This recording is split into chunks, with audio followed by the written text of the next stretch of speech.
આપણા પુષ્ટિ માર્ગમાં મોટે ભાગની મૂકાણ એ જ છે કે આપણે મેન્યુફેક્ચર જે છે ને માસ સ્કેલ ઉપર છે ને ઓર્ગેનાઇઝેશન લાર્જ સ્કેલ ઉપર. કોઈ ઓર્ગેનાઇઝ કશું છે જ નહીં. પુસ્તકો છપાય તો ખરીદનાર નથી, વાંચનાર હોય તો એને પુસ્તક મળતા નથી, સેવા કરે તો એને બીવડાવી દેવામાં આવે કે ઠાકુરજી તમારે ત્યાં બિરાજતા જ નથી. જ્યાં ઠાકુરજી બિરાજે છે ત્યાં તો કોઈ સેવા કરનાર નથી, નોકરોથી કરાવવી પડે છે. કોઈ પણ ધર્મમાં એવું નહીં હોય કે પોતાના કુરાનને કે બાઇબલને એ લોકો દક્ષિણા લઈને કથા કરતા હોય. ચર્ચમાં તમે જાઓ, નિયમથી કુરાન અને બાઇબલનું પઠન પાઠન ઉપદેશ થતો હોય છે. આપણે ત્યાં કોઈ વખત ધંધાકી ધોરણ વિના ભાગવત સપ્તાહ થતી નથી. એટલે ધર્મમાં ધંધાની ભેળસેળ, ધંધામાં પછી ધર્મની ભેળસેળ. એમાં નથી ધંધો સરખી રીતે થતો, નથી ધર્મ સરખી રીતે થતો, અને ટોટલ કેવોસ ઉત્પન્ન થઈ જાય છે. તો જે રીતે મેન્યુફેક્ચર થયું એ ઓર્ગેનાઇઝ થયું છે, આવા ડિસઓર્ગેનાઇઝ વેમાં નથી થયો. ખ્યાલમાં આવ્યું ને? એટલે ડિમાન્ડ સપ્લાયનો જે નિયમ છે ઇકોનોમીનો, એનો જે સમતુલા જળવાય ને તો દરેક વસ્તુ જળવાય.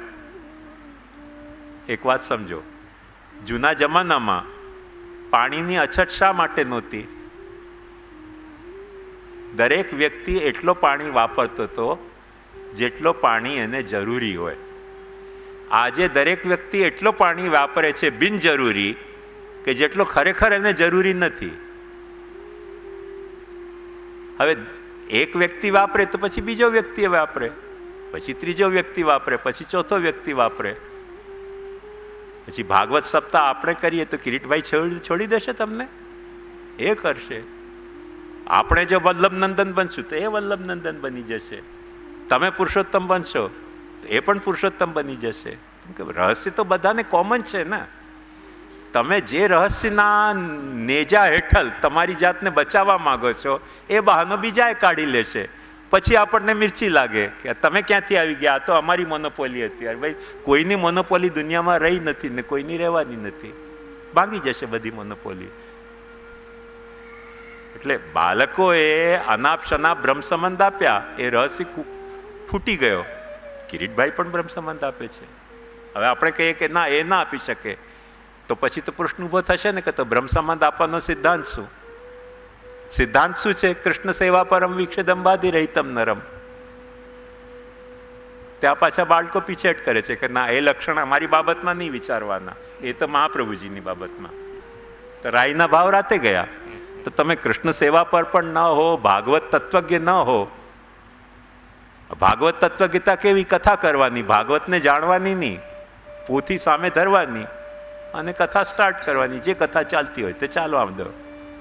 તો એવી ભાગવત તત્વગીતા કોનામાં નથી? કેટલા દિવસે રહસ્ય છુપાયેલું રહેશે? એક દિવસ છુપાયેલું રહેશે, બીજા દિવસ છુપાયેલું રહેશે. તમે ભાગવતના નામે ગાના ગાવા માંડો તો પછી બધા જ ગાના ગાશે. પછી શા માટે બધા નાટકના સિંગરો ભાગવત કથાવાચક ના થઈ જાય? પછી તમે ના પાડો કે તમે તો પ્લેબેક સિંગર હતા, તમે કથાવાચક કેવી રીતે થઈ ગયા? ભાઈ, જે રીતે તમે થયા, હા ભાઈ હરકા, આપણે બેઉ સરખા. તમે ક્યાં ભાગવત વાંચી રહ્યા છો કે અમારે ભાગવત વાંચવાની હોય? તમે પોથી ભાગવતની આગળ મૂકી છે, અમે મૂકી દેશું. એટલે જે સિસ્ટમ જે છે, મેન્યુફેક્ચર, ક્રિએશન, પછી આવે છે ઓર્ગેનાઇઝેશન. એ ઓર્ગેનાઇઝેશન આપણે નથી કર્યો, એ ભગવાને કર્યો છે. એ ભગવાનનો મહાત્મ્ય છે. પુરુષાર્થ આપણે કરવાનો છે. પેલો ચિમ્પાન્જી જેમ બટન દબાવવાનો પુરુષાર્થ કરે.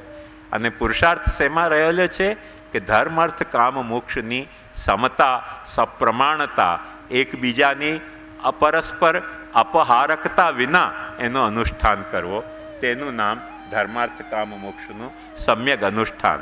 અને એ સમ્યક અનુષ્ઠાન ધર્માર્થ કામ મોક્ષનું જે એનો મહાત્મ્ય ભૂલીને કરશો તો તમને અહંકાર આવશે.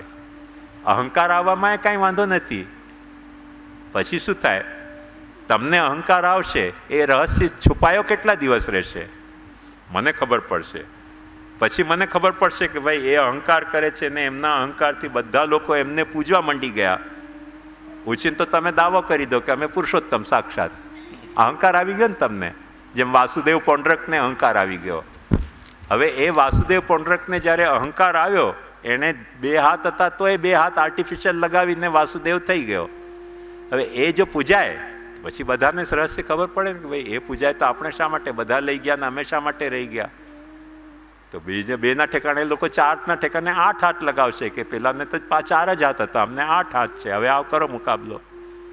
પછી એ જે પુરુષાર્થ જે હતા એ અપુરુષાર્થ થઈ જશે.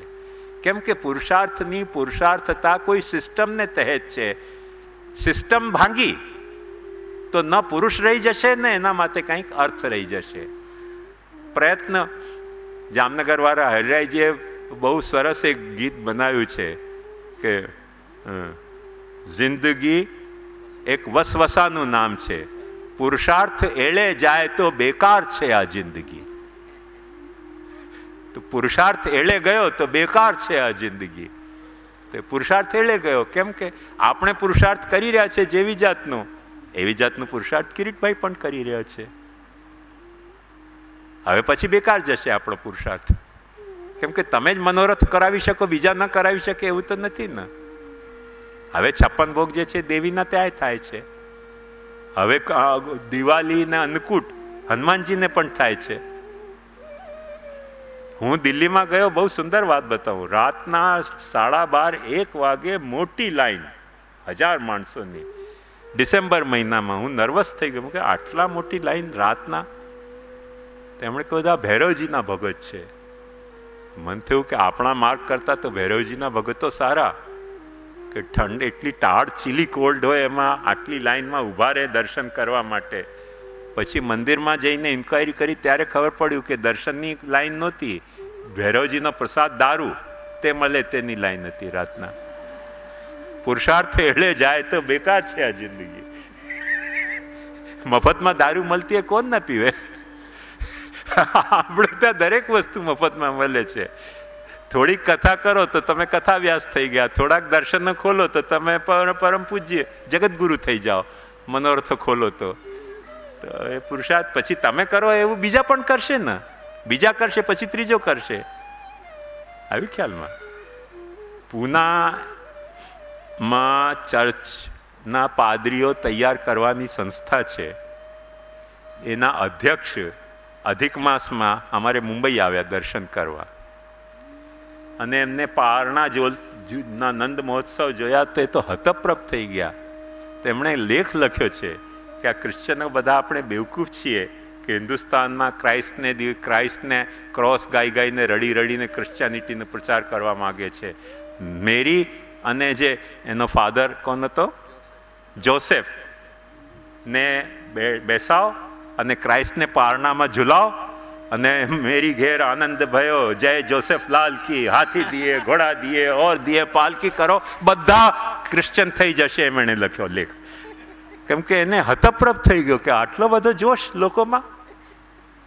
નંદ ઘેર આનંદ ભયો, જય કનૈયા લાલ કી, હાથી દિયે ઘોડા દિયે ઓર દિયે પાલકી, જોસફ ઘેર આનંદ ભયો, જય મેરી કે લાલ કી, હાથી દિયે બ્રેડ દિયે બિસ્કુટ દિયે, જય જય ક્રિશ્ચિયાનિટી કી. એને આખો લેખ લખ્યો કે આપણે સમય મને પુરુષાર્થ એળે જાય છે, બેકાર છે આ ક્રિશ્ચિયાનિટી. એવો એને લેખ લખી દીધો કે એવો કામ શરૂ કરો. મોહનથાલ બધું આ બધા વૈષ્ણવ જશે પ્રસાદ લેવા, કે છે આ ધર્મનિરપેક્ષ દેશ છે, આમાં લડ્ડુ સાથે મતલબ છે ને કોણ આપે છે આજે લડ્ડુનો પ્રસાદ, પ્રસાદ લેવા પાછા ત્યાંય જશે. એટલે જે ટેસ્ટ આપણે ડેવલપ કર્યો એ ટેસ્ટમાં આપણે ધર્મ, પુરુષાર્થ, ધર્માર્થ, કામ, મોક્ષની જે ઓર્ગેનાઇઝેશન, વિસર્ગનો જે આખી વ્યવસ્થા છે ઓર્ગેનાઇઝેશનની, એને જો આપણે ન જાળવીએ તો અંતે એનો લાભ બધા લેશે. તમને કદાચ વાંચ્યું હશે છાપામાં, પેલા એક ભાજપાના લીડર પકડાઈ ગયા હતા 50,000ની ઘૂસ ખાતા. હા તો બીજા જે ઘૂસ ખાનારાઓ લીડર હતા કે એમણે કહ્યું કે તું બેવકૂફ છે, એક તો ઘૂસ ખાધી ને આટલી ઓછી ખાધી, કરોડમાં 10 કરોડમાં ખાવાની હતી, 50,000ની ઘૂસ ખવાય પોલિટિશિયન થયા પછી? ખરેખર પોલિટિશિયન બેવકૂફ કહેવાય ને 50,000ની ઘૂસ ખાય તો. પોલિટિશિયન થયા પછી ઘૂસ એટલી ન ખાવાની હોય, કરોડોમાં ખાવાની હોય. બધા પાત્ર નાનું ને એટલે વ્યવસ્થા જે છે ને ઘૂસ ખાવાની જ્યાં ચાલતી હોય તેમાં એક લાભ લેશે એવું ન કહી શકાય, બધા જ લાભ લેશે. આ તો વહેતી ગંગા છે, તો વહેતી ગંગામાં તો બધા જ હાથ ધોવા જશે. એટલે મૂળ સિદ્ધાંતની વાત સમજો કે બ્રહ્મનું મહાત્મ્ય આ અર્થમાં છે કે એને આ સૃષ્ટિ એવી રીતે નથી પ્રકટ કરી કે જેમાં વ્યવસ્થા ન હોય, એવી રીતે પ્રકટ નથી કરી કે કેવલ વ્યવસ્થા જ હોય, તમને અવ્યવસ્થા પેદા કરવાની સામર્થ્ય ન હોય. ખૂબસૂરતી એની જુઓ, જેમ પેલો એક્સપેરિમેન્ટમાં એવી જ રીતે નથી કે ક્યાંય પણ બટન દબાવો ને દર વખતે તમને કેળું જ મળે, કરંટે મળે ને કેળું એ મળે, બંને જાતની વ્યવસ્થા છે. હવે તમને કરંટ જોઈતો હોય તો એ બટન દબાવો ને કેળું જોઈતો હોય તો આ બટન દબાવો. એ રીતે જે વ્યવસ્થા છે એમાં પાછા કોઈક એવા આવી જાય ચતુર વાંદરો કે કરંટના ઠેકાને કેળો મૂકી દે ને કેળાના ઠેકાને કરંટ મૂકી દે, પાછો આ વ્યવસ્થા થઈ ગઈ કે નહીં? ધર્મના ઠેકાને ધન મૂકી દે, ધનના ઠેકાને ધર્મ મૂકી દે, પછી બટન દબાવો ને એમાંથી કંઈક બીજું જ નીકળે, તો અવ્યવસ્થા થઈ ગઈ. તો પછી પુરુષાર્થ નહીં રહીને અપુરુષાર્થ થઈ ગયો. એ પુરુષાર્થ આપણા અપુરુષાર્થ ન થાય એના માટે જરૂરી શું છે? ભક્તિ. કોના પ્રત્યે ભક્તિ? પુરુષાર્થ પ્રત્યે ભક્તિ નહીં, ધર્મની બાબતમાં ધર્મના માટે ભક્તિ નહીં, અર્થના બાબતમાં ભક્તિ નહીં, કામના માટે ભક્તિ નહીં, મોક્ષ માટે ભક્તિ નહીં, પણ ધર્માર્થ કામ મોક્ષના ઘડવૈયા માટે ભક્તિ હોવી જોઈએ. અને ભક્તિ એટલે શું? મહાત્મ્ય જ્ઞાન. મહાત્મ્ય જ્ઞાન પૂર્વસ્તુ સુદૃઢ સર્વતોધિક સ્નેહો ભક્તિ. એ ઘડવૈયા માટે જ્યારે આપણને ભક્તિ હોય તો તમે પુરુષાર્થનો સારો અનુષ્ઠાન સરખી રીતે કરી શકો છો. એટલે આપણા સાઈડમાં એ પુરુષાર્થ છે, અને જે સૃષ્ટિકર્તા છે એને વિસર્ગ કરતા થઈને એને ઓર્ગનાઇઝ બનાવ્યો છે, ડિસઓર્ગનાઇઝ નથી બનાવ્યો. મોટા ભાગે વિલ ડુરા કરીને એક બહુ મોટો આપણા હિન્દુસ્તાનનો ઇન્ડોલોજીનો પ્રેમી એક સ્કોલર થયો, જે તે વખતે રામકૃષ્ણને બધાને મળ્યો હતો. બહુ જ સુપર ફાઇન લેખક છે હિન્દુ ધર્મનો. એણે એક એટલો બધો રિમાર્કેબલ ઓબ્ઝર્વેશન કર્યો છે અને કહે છે કે all the civilizations are created on account of some order. All the civilizations are created on account of some order. વિસર્ગો સિવિલાઇઝેશનનો ક્રિએશન, ઓર્ડર એટલે ઓર્ગનાઇઝેશનના વિસર્ગથી ઉત્પન્ન થતો હોય છે. And they expand and survive in the freedom of the people. એ કહે છે કે માણસની સ્વતંત્રતા જ્યારે એને આપવામાં આવે તેનાથી એ સર્વાઈવ અને એક્સપાન્ડ થતા હોય છે સિવિલાઇઝેશન. જો માણસને રૂંધી દેવામાં આવે ને તો એ સ્વતંત્ર વિસ્તારે નથી પામતા અને જીવી નથી શકતા સિવિલાઇઝેશન. પછી એ કે છે રિમાર્કેબલ વાત, એ કેમ કે એને હિન્દુસ્તાનની ધર્મ અને ફિલોસોફીનો ગંભીર અધ્યયન કર્યો તો વિલ ડુરાએ, એટલે એને એક કન્ક્લુઝન બહુ સારું કહ્યું છે. And that freedom ultimately ends into chaos.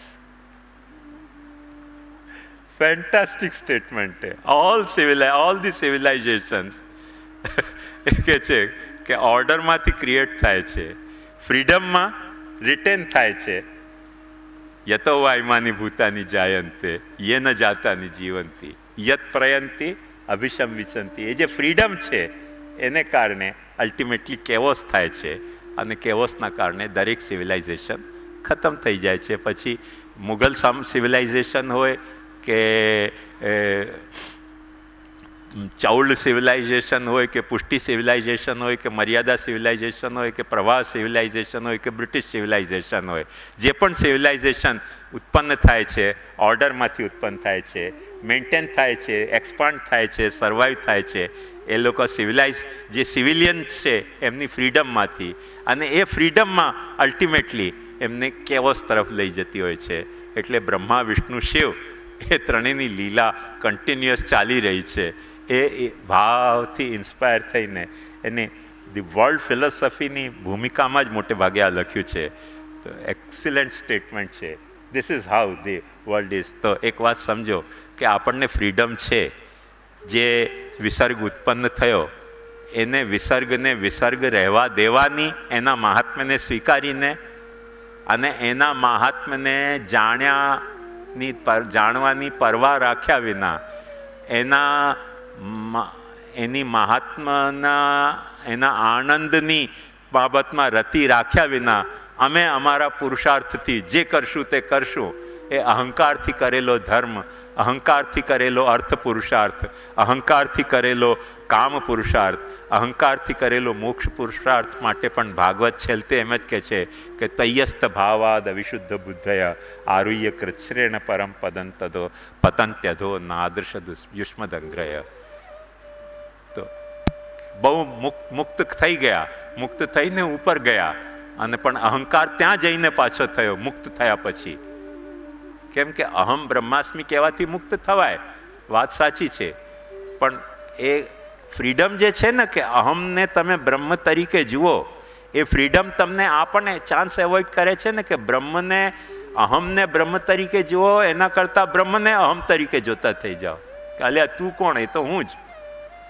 તો જ્યારે તમે એમ કહો છો કે તું કોણ, એ તો હું જ બ્રહ્મ છું, ત્વયસ્ત ભાવાદ અવિશુદ્ધ બુદ્ધય, તારામાં ભાવ અસ્ત થઈ જવાથી, અવિશુદ્ધ બુદ્ધિ થવાથી, આરુહ્ય કૃચ્છેણ યેન્યર વિંદાક્ષ વિમુક્ત માનીન, હે અરવિંદાક્ષ, જે લોકોને વિમુક્ત હોવાનો અભિમાન છે, યેન્યર વિંદાક્ષ વિમુક્ત માનીન સ્તયસ્ત ભાવાત, તારામાં તેમનો ભાવ અસ્ત થઈ ગયો, એને કારણે એમની બુદ્ધિ બગડે છે, અને બુદ્ધિ બગડવાથી અવિશુદ્ધ બુદ્ધય આરુહ્ય કૃચ્છ્રેણ પરમ પદમ, કૃચ્છથી બહુ મોટા પુરુષાર્થથી એ મુક્તિપદને પામ્યા પછી પતંત્યધો નાદૃત યુષ્મદંગ્રય તથા ન તે માધવ તાવકા ક્વચિત ભૃશ્યંતિ માર્ગાત ત્વયબદ્ધ સૌહૃદા ત્વયાભિગુપ્તા વિચરંતિ નિર્ભયા વિનાયકા નિકપ મૂર્ધ સુપ્રભો.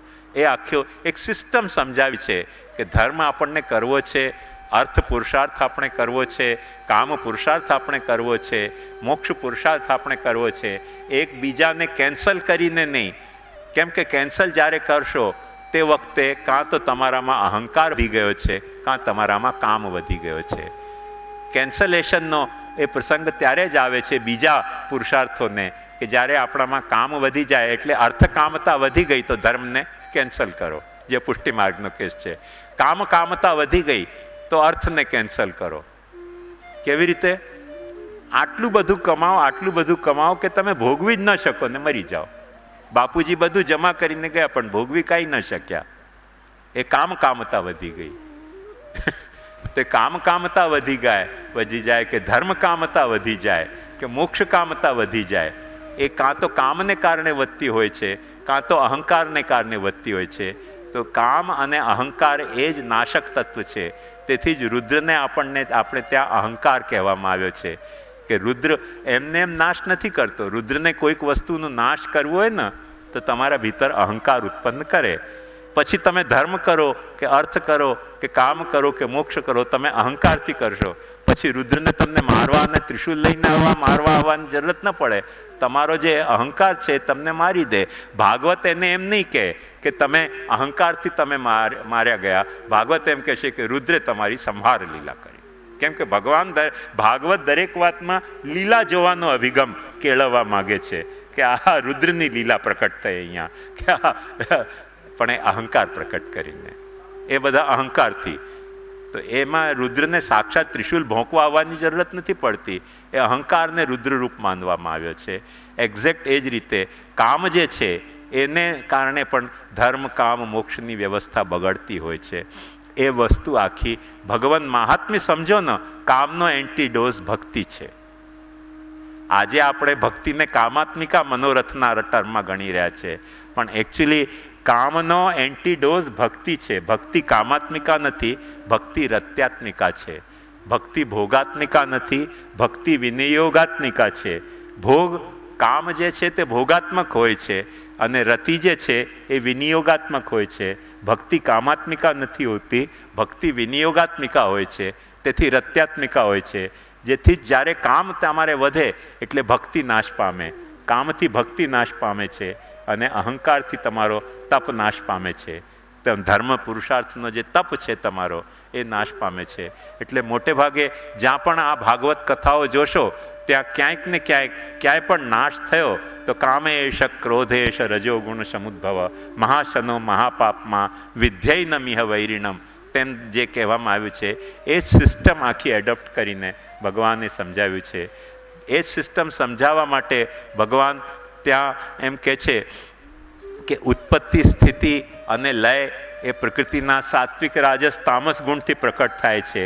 એવી રીતે મને સત્વાત સંજાયતે જ્ઞાનમ રજસો લોભ એવ ચ પ્રમાદ મોહો તમસો ભવતો જ્ઞાનમ એવ ચ. તો જ્ઞાનમાં એટલે ચિદંશમાં સત્વરજતમ કેવી રીતે કામ કરે છે? સદંશમાં સત્વરજતમ ઉત્પત્તિ સ્થિતિ લયના રૂપે કામ કરે છે. ચિદંશમાં સત્વરજતમો ગુણ અજ્ઞાન લોભ અને મોહ અને પ્રમાદ રૂપે કામ કરે છે. એ ચિદંશમાં અજ્ઞાન પ્રકટ થયો, ચિદંશમાં લોભ પ્રકટ થયો, ચિદંશમાં મોહ પ્રગટ થયો, પ્રમાદ પ્રકટ થયો. તો સત્વાત સંજાયતે જ્ઞાનમ રજસો લોભ એવ ચ પ્રમાદ મોહો તમસો ભવતો જ્ઞાનમ એવ ચ. એ સત્વ ચિદંશમાં સાત્વિક રાજસ તામસ ગુણથી ત્રિગુણતા એવી રીતે પ્રગટ થાય છે કોરસ્પોન્ડિંગ ઉત્પત્તિ સ્થિતિ લયના કોરસ્પોન્ડન્સમાં. ત્યાં અહીંયા જેવી રીતે ષડ ભાવ વિકાર છે તેવી રીતે કામ ક્રોધ લોભ મોહ મદ માત્સર્ય ત્યાં પણ ષડ મનોવિકાર છે. જેવી રીતે અહીંયા ષટ છે તેવી રીતે ત્યાં પણ ષટ છે. તે એના કોરસ્પોન્ડિંગમાં ઐશ્વર્ય વીર યશ શ્રી જ્ઞાન વૈરાગ્ય પણ પોલ્યુટેડ થશે. તમારું ઐશ્વર્ય, તમારું વીર્ય, તમારું યશ, તમારો શ્રી, તમારું જ્ઞાન એ બધું પોલ્યુટ થઈ જાય છે જો અહીંયા પોલ્યુટ થાય. અને જો ઓર્ગેનાઇઝેશન બરાબર રહેશે ને, સિસ્ટમ જો સચવાશે તો એકાદ વસ્તુની ખામી હશે તો પાછી સચવાઈ જળવાઈ જશે. એટલે જ એ દક્ષના યજ્ઞમાં પાછી જ્યારે માફી માંગવાની એમનામાં દઈને આવ્યું, મહાપ્રભુજી તેમ આગળ આવશે ત્યારે હું બતાવીશ તમને. મહાપ્રભુજી કહે છે કે શા માટે આ પાછો સિદ્ધ થઈ ગયો? કેમ કે એમને રિયલાઇઝ થયો એટલે બધી વાત સુધરી ગઈ. નથી સુધરતી, ક્યારે નથી સુધરતી? જ્યારે સુધી આપણને રિયલાઇઝ નથી થતો. રિયલાઇઝ થયું તો સુધરી જાય બધું, ન રિયલાઇઝ થાય તો પાછું બગડી જાય. એટલે જે આવશ્યકતા છે આપણને ભાગવતના આધારે પ્રભુને જગત બ્રહ્મ છે એ રિયલાઇઝ કરવાની છે અને બ્રહ્મને રેલિશ કરવાની છે. So realize this world as a Brahman and relish Brahman itself. This is what Vallabhacharya wants to say. Jagad rupam brahma rupam jagad gyatavyam બ્રહ્મ જગતોતિરિચ્યતે ઇતિ ન તત્ર આસક્તિ કર્તવ્યા. એટલે ધર્મ અર્થ કામ મોક્ષનું અનુષ્ઠાન આપણે ભગવાન પ્રત્યે આદર ભાવથી, મહાત્મ્યના આદર ભાવથી ધર્માર્થ કામ મોક્ષનો. એટલે ત્યાં શ્લોકમાં સ્પષ્ટ એમ કહેવાયું છે કે ધર્મોપ્યધર્મતામેતિ ત્વયિ અનાદૃતે ઈશ્વરે. ધર્મ પણ અધર્મ થઈ જાય છે જ્યારે ઈશ્વરનો અનાદર થાય છે. અને અધર્મોપી ધર્મતામેતિ આદૃતે જગદીશ્વરે. અધર્મ પણ ક્યારેક ધર્મ થઈ જાય છે. કેમ કે ત્યારે તમે તરફ હોલ સિસ્ટમને સંભાળી લીધી તો પાઠ સુધરી જશે. અને હોલ સિસ્ટમને બગાડી એટલે હોસ્પિટલ માંદો થઈ તો સ્વસ્થ માણસ પણ માંદો થઈ જશે. અને હોસ્પિટલ સ્વસ્થ થશે તો બીમાર માણસ પણ સ્વસ્થ થઈ જશે. સ્કૂલ હાઈસ્કૂલ સ્વસ્થ થશે ને તો મૂર્ખ વિદ્યાર્થી પણ સમજદાર થઈ જશે. પણ હાઈસ્કૂલ જ જો ડોબાઓનો સંકુલ હશે તો ભણેલો બુદ્ધિમાન પણ વિદ્યાર્થી ત્યાં જઈને અંતે ડોબો થઈને જ બહાર નીકળશે. મુદ્દો એ છે સંપ્રદાયનું સિસ્ટમ આપણે જાળવશું તો આપણે વ્યક્તિ તરીકે, પુષ્ટિ ભક્ત તરીકે, પુષ્ટિ સંપ્રદાયની સિસ્ટમ આપણે જાળવશું તો પુષ્ટિના માર્ગી જીવ તરીકે આપણામાં જે કંઈ ખામી હશે તે સુધરી જશે. પણ સંપ્રદાયની સિસ્ટમને આપણે ખોરવી દેશું તો આપણામાં કંઈક મેરિટ પણ હશે ને તે પણ સરવાળે ખોરવાઈ જશે. કેમ કે પછી રુદ્રની લીલા શરૂ થઈ જાય છે, સંભારની લીલા. કામેશ ક્રોધેશ રજોગુણ સમુદ્ભવ મહાશનો મહાપાપમાં વિધ્યૈનમેહ વૈરિણમ. મને લાગે છે આ રીતે એને સમજશું ને તો મહાત્મ્ય અને પુરુષાર્થ બંને કેવી રીતે એકબીજાના કોમ્પ્લિમેન્ટરી છે. જો મહાપ્રભુજીના સેન્ટેન્સની પેરાફ્રેઝિંગ કરવી હોય તો હું એમ કહી શકું કે પુરુષાર્થોને ભગવાન મહાત્મ્ય રૂપ જાણવા, પણ આસક્તિ ભગવાન મહાત્મ્યમાં કરવી. આસક્તિ પુરુષાર્થોમાં નહીં કરવી, આસક્તિ પુરુષાર્થોનો અનુષ્ઠાન ભગવાન મહાત્મ્ય સમજીને કરવો પણ આસક્તિ પુરુષાર્થમાં નહીં કરીને ભગવાનમાં કરવી, એ વાતને જ કન્ક્લુડ કરવા માટે મહાપ્રભુજીએ છેલ્લે શ્લોક કહ્યો છે, હરિ સર્વાત્મના સેવ્ય. શું? હરિ સર્વાત્મના સેવ્ય જ્ઞાત્વા આદરમ મહાત્મ્ય માદરાત ઇત્યેશ સકલ સ્કંધાર્થો. આ જ આખા સ્કંદનો અર્થ છે. એટલે ભગવાનનું મહાત્મ્ય સરખી રીતે સમજીને તમારા પુરુષાર્થનું તમે અનુષ્ઠાન કરો તો બસ બધું જળવાઈ જશે. ભગવાનનું મહાત્મ્ય ભૂલીને પુરુષાર્થનું અનુષ્ઠાન કરવો અથવા ભગવાનના મહાત્મ્યને સમજ્યા પછી પણ પુરુષાર્થનું અનુષ્ઠાન ન કરવો એ સિસ્ટમને ખોરવવાની વાત છે. સિસ્ટમ એવી રીતે થઈ છે કે ભગવાનનું મહાત્મ્ય એ કમ્પ્લીટ હોલ છે અને પુરુષાર્થ એના પાર્ટ છે બધા, જેમાં તમને એને રિયલાઇઝ કરવો છે. રિયલાઇઝ મહાત્મ્યને કરવો છે, રેલિશ મહાત્મ્યવાન ભગવાનને કરવો છે. પુરુષાર્થોને ભગવાનના મહાત્મ્ય તરીકે રિયલાઇઝ કરવો છે કે અલ્ટિમેટલી આ ભગવાનનું મહાત્મ્ય છે. જે હું પુરુષાર્થ કરું છું, ધર્મનો, અર્થનો, કામનો, મોક્ષનો, એ ભગવાનનું મહાત્મ્ય છે કે એમણે સૃષ્ટિ એવી રીતે રચી છે. નહીં તો પુરુષાર્થ લે જાય તો બેકાર છે આ જિંદગી. જેમ હરિરાયજી કહે છે, આ જિંદગી બેકાર છે, પછી એવી રીતે બેકાર આ જિંદગી થઈ જશે. તો એ વાત સમજો કે પણ એને ભગવાનનું મહાત્મ્ય સમજશું તો એ સાકાર થઈ જશે આખી જિંદગી. આદરથી ભગવાનનું મહાત્મ્ય સમજશું તો એ જિંદગી સાકાર થઈ જશે, બેકાર નહીં રહે. એ આખો ચતુર્થ સ્કંદનો એઝ એ હોલ સ્કંધાર્થ છે.